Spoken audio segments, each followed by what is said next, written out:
आज दो टॉपिक पर चर्चा करेंगे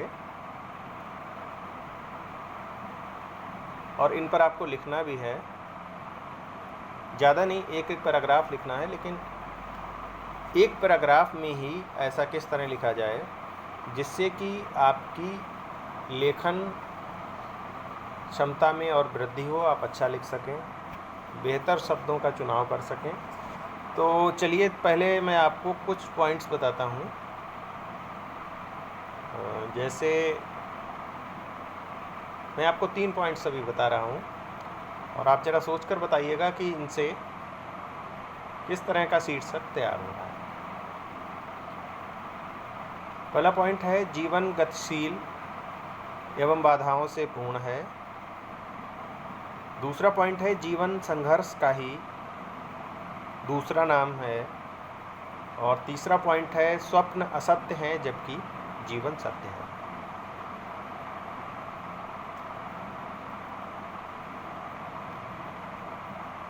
अब सभी बच्चे इस पर विचार करें, जो 3 पॉइंट्स दिए गए हैं आपको, इन पर विचार करें और विचार करके कोई एक शीर्षक तैयार करें, जो कि एक निबंध का शीर्षक भी हो सकता है, एक पैराग्राफ का भी हो सकता है, एक आलेख का भी हो सकता है, एक आर्टिकल भी तैयार हो सकता है। इससे बहुत अच्छा।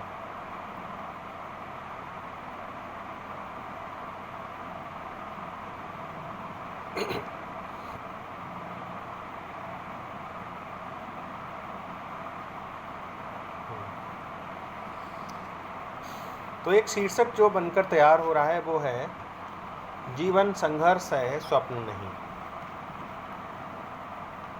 तो जीवन संघर्ष कैसे है और क्या बिना संघर्ष के जीवन जिया जा सकता है? बिल्कुल नहीं। कैसे? जीवन संघर्ष का एक अनवरत नाम है। अनवरत यानी जो लगातार चलता हो, वो अनवरत है। जैसे एक प्रवाहमान नदी, जो बहने वाली नदी है, जिसमें प्रवाह है, वेग है, वो लगातार बहती है। एक नदी अविरल बहती रहती है, लगातार बहती रहती है। समुद्र की लहरें सदैव गतिशील होती हैं। वायु एक क्षण के लिए भी नहीं रुकती है, हवा निरंतर बहती है। सूर्य, चंद्रमा, तारे सभी अपने अपने नियत समय पर उदित होते हैं, उगते हैं और अस्त होते हैं। ठीक इसी प्रकार जीवन गतिमान है। हमें आपको महसूस ना हो रहा हो, लेकिन जीवन लगातार आगे बढ़ता है, पल पल आगे बढ़ता है। इसलिए जीवन की गति भी अविरल है, रुक नहीं रही है, ठहर नहीं रही है, लगातार जीवन आगे बढ़ रहा है। तो यहाँ जो हम चर्चा कर रहे थे वो इस पर कि हमारा जीवन संघर्ष है, स्वप्न नहीं। लेकिन स्वप्न हम देखते हैं, सपने देखते हैं। कैसे? खुली आँखों से। जीवन में सफल होने के, समाज में सफल होने के लिए, समाज को बेहतर बनाने के लिए, अपने देश को बेहतर बनाने के लिए, और हम खुद को अच्छा मनुष्य बनाने का भी स्वप्न देखते हैं कि हमें लोग एक अच्छे मनुष्य के रूप में पहचाने, जाने। तो आखिर इसको अगर आप लिखेंगे तो किस तरीके से उदाहरण देंगे? क्या उदाहरण रखेंगे? क्या सिर्फ इस टॉपिक पर उपदेश के रूप में कुछ लिख देना पर्याप्त होगा? बिल्कुल नहीं। किसी उपदेश की सार्थकता तब है जब हम उससे संबंधित उदाहरण पेश करते हैं। हम बताते हैं कि हाँ, संघर्ष करके इस तरह से बना जा सकता है। संघर्ष करके लोगों ने इस मुकाम को हासिल किया है।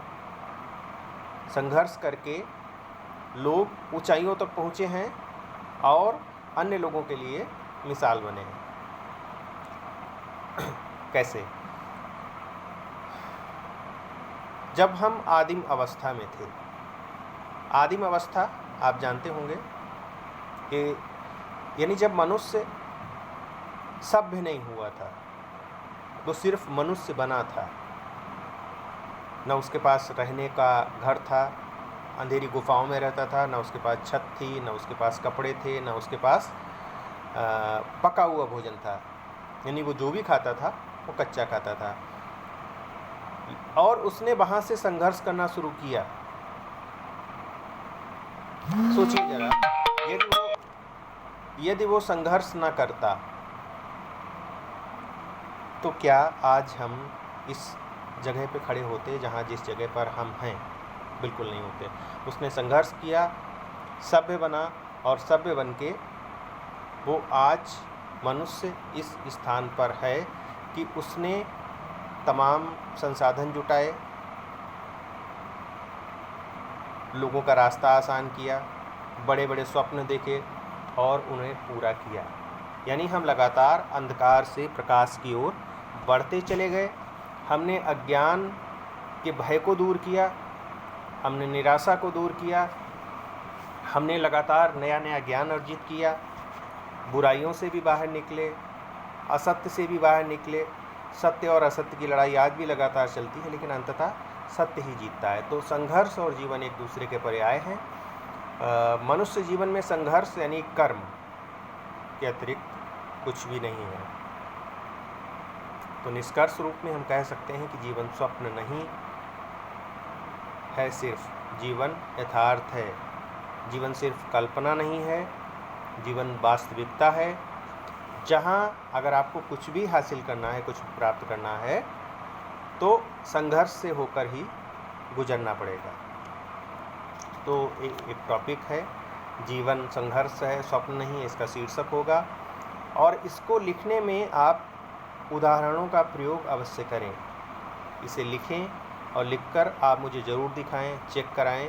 देखिए, अगर आप लिखेंगे नहीं, अगर आप उसकी जांच नहीं कराएंगे, तो फिर क्या होगा, आपकी गलतियां लगातार ज्यों की त्यों जाती रहेंगी। तो इसलिए आपके सुधार के लिए बेहद ज़रूरी है कि आप लिखें और लिखने के बाद इसको चेक भी कराएं। अभी आपको 10 मिनट का समय दिया जाएगा लिखने के लिए। तो अब दूसरा टॉपिक है, जीवन में हास्य विनोद का स्थान।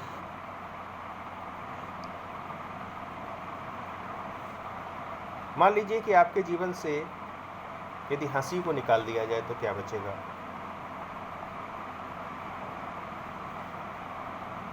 या फिर मैं आपसे कहूं कि आप कितने दिन बिना हंसे रह सकते हैं?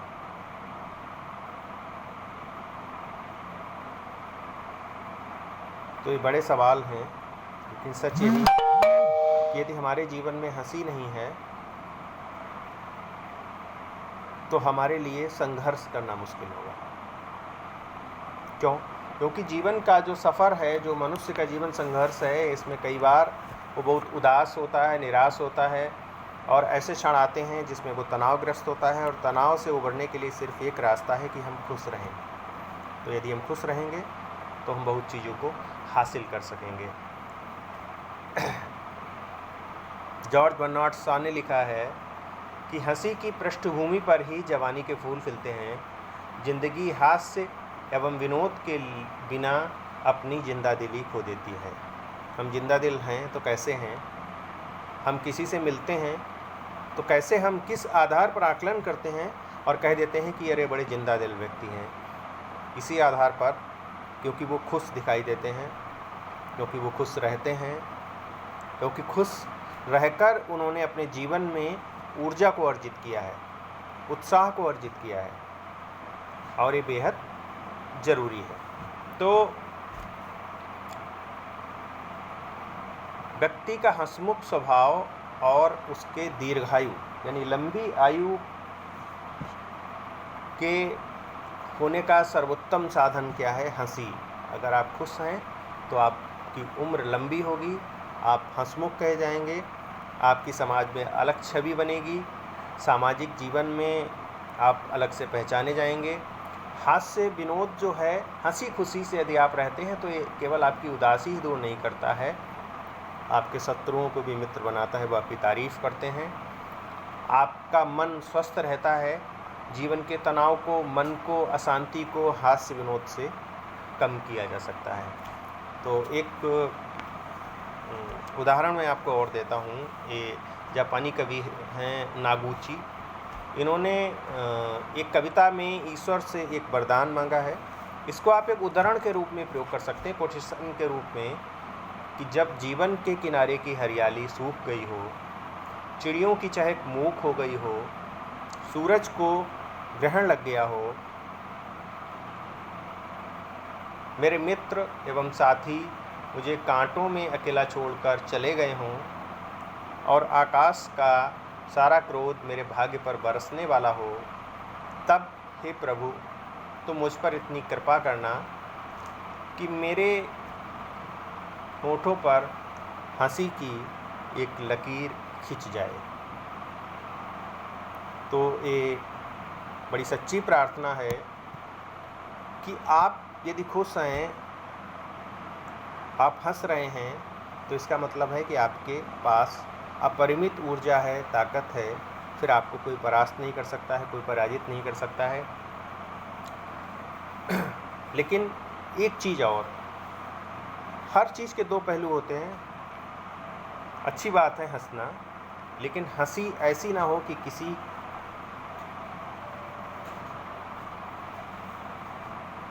के चैन में खलल पड़े। ऐसी हंसी ना हो कि आप मर्यादा भूल जाएं। ऐसी हंसी ना हो कि सड़क जाम हो जाए। ऐसी हंसी ना हो कि आपके पड़ोसियों को तकलीफ़ हो उससे। ऐसी हंसी हो कि आप खुद भी तनाव मुक्त हों और दूसरे भी तनाव से मुक्त हो जाए। ऐसी हंसी हो कि आपकी हंसी में बहुत से लोग हंस पड़ें। यही सार्थकता है हंसने की, जिसमें कि व्यक्ति खुद भी तनाव रहित हो और दूसरों को भी तनाव रहित करे। तो ये दूसरा टॉपिक है आपका, जीवन में हास्य विनोद का स्थान। इन दोनों टॉपिक पर मुझे लगता है कि आप बहुत अच्छा लिख सकते हैं। क्यों? क्योंकि दोनों चीज़ें आपके लिए ज़रूरी हैं, संघर्ष भी और हंसी भी। तो इन दो टॉपिक पर जो मैंने आज आपको लिखने को दिया है, इस पर ज़रूर लिखिए। लिखकर आप मुझे सेंड करें। और दिक्कत पहली बात कोई आनी नहीं चाहिए। अगर फिर भी आ रही है तो आप मुझे बताइए, मैं उनको क्लियर करता हूँ।